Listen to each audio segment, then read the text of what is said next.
It was a stormy night. Rain slashing against my window as thunder roared in the distance. Bored and restless, I decided to join my friend Luke on a late-night adventure on Omegle. Little did I know, this simple choice would plunge us into a nightmarish web of darkness. As we navigated through the sea of random video chats, faces flickering on the screen like ghostly apparitions, we stumbled upon a stranger. Their screen was pitch black, an ominous void with only a faint silhouette. Intrigued, we initiated a conversation. "Hello," the stranger typed, their words appearing in blood-red letters. "I see you." Unease crept over us, but we dismissed it as a prank, laughing nervously. The stranger, however, wasn't deterred. "You're in our town, right?" they typed, chilling realization gripping our hearts. Our laughter ceased as we exchanged bewildered glances. How do you know that?" Luke stammered. The stranger didn't respond, but the camera angle shifted, revealing the streets outside our window. Panic set in as we recognized familiar landmarks. "Is this a joke?" I questioned, my voice trembling. But it wasn't a joke. The stranger navigated the streets with eerie precision, approaching our location. Dread hung in the air like a suffocating fog. We shut down the Omegle session, frantically locking doors and windows, convinced it was just a sick prank. As we huddled in fear, a chilling whisper echoed through the room. "I'm not done with you." We stared at each other, paralyzed, realizing the nightmare had just begun. The stranger seemed to be everywhere and nowhere, taunting us through the shadows. In a desperate attempt to escape, we decided to leave the house. But as we stepped outside, the air turned ice cold. The stranger materialized before us, a shadowy figure cloaked in darkness. "You can't escape," they hissed, and the world around us warped into a nightmarish dreamscape. Reality itself seemed to unravel as we stumbled through a distorted version of our tone. Terrified and disoriented, we stumbled upon an abandoned building, the entrance marked by a blood-red door. Reluctantly, we entered, the door slamming shut behind us. The room pulsed with an otherworldly energy, and the stranger's sinister laughter echoed. Suddenly, the lights flickered on, revealing a room adorned with photographs of our lives.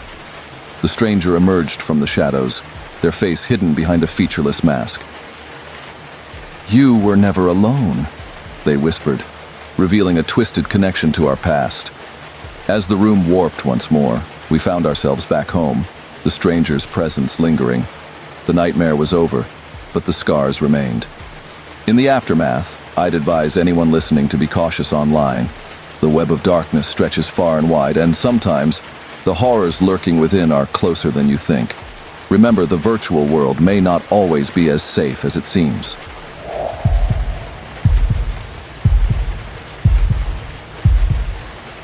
It was a Friday night, and the glow of my newly acquired driver's license still warmed my pocket. Eager to explore the newfound freedom, I stumbled upon a chat room and connected with a girl named Julie. As our virtual conversation blossomed, so did my excitement about the possibility of a budding romance. Julie and I chatted for weeks, our messages evolving from casual banter to heartfelt confessions. She claimed to live in a small town just a drive away, and the idea of meeting her in person became an obsession. We decided on a rendezvous at her place, and I revved up my car, fueled by anticipation. As I navigated the unfamiliar streets, my pulse quickened.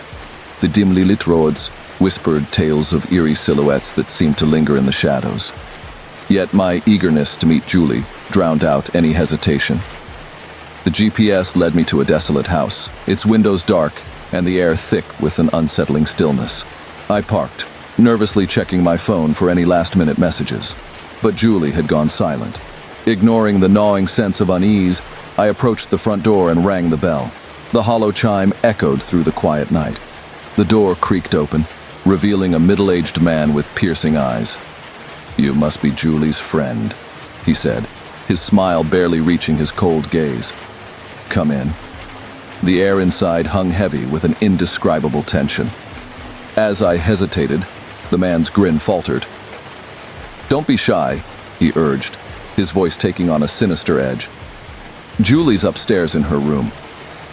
The narrow staircase loomed before me, and as I ascended, a shiver danced down my spine.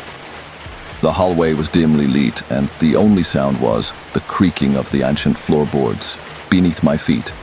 My heart raced as I reached the closed door at the end. I knocked, but the room remained silent. Summoning the courage, I pushed open the door. The room was empty, except for a flickering candle casting long shadows on the walls. Panic set in as I turned to leave, only to find the man from downstairs blocking my path. "Julie isn't here," he sneered. "She was never here."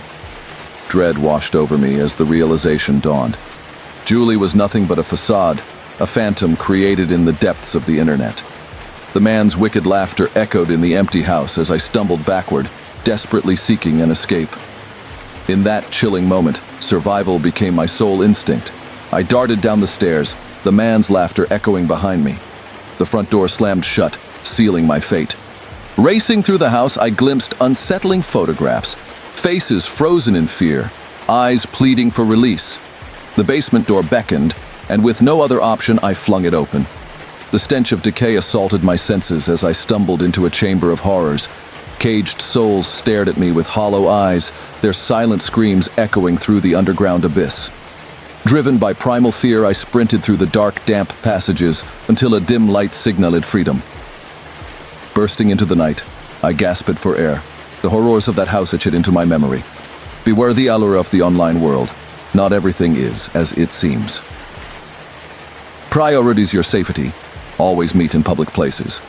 Inform someone about your plans, and never underestimate the dangers that lurk behind a screen. In the shadows of the internet, the line between illusion and reality blurs, and one wrong step can lead to a fatal rendezvous.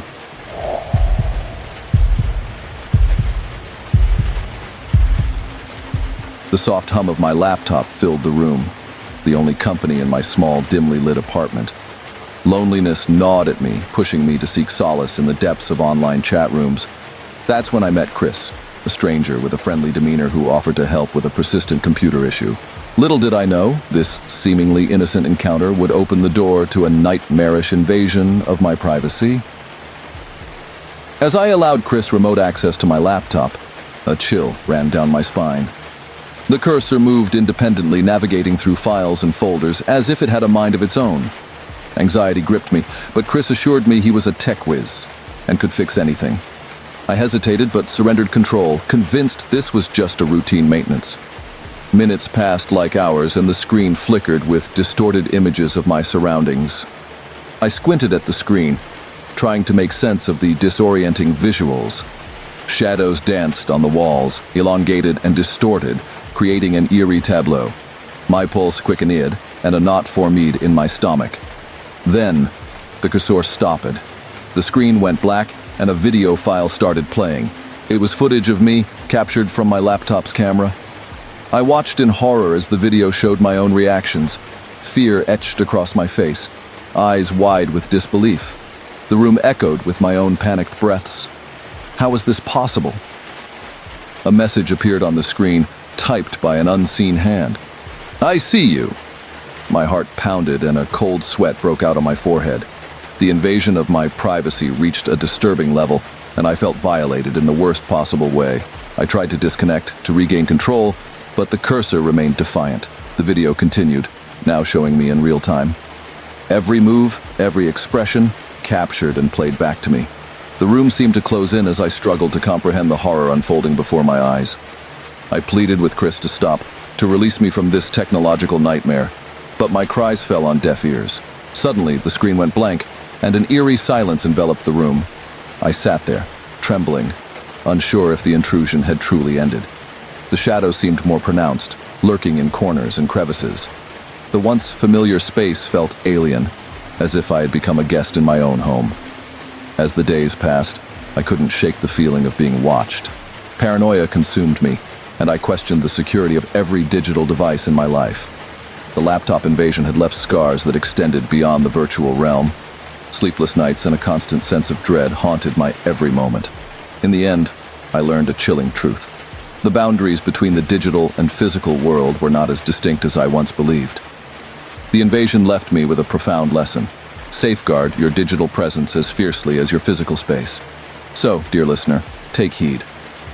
In the age of interconnectedness, The shadows may not only lurk in the physical realm. Be vigilant, protect your privacy, and remember, not all strangers online have good intentions. The line between the real and the virtual is thinner than you think.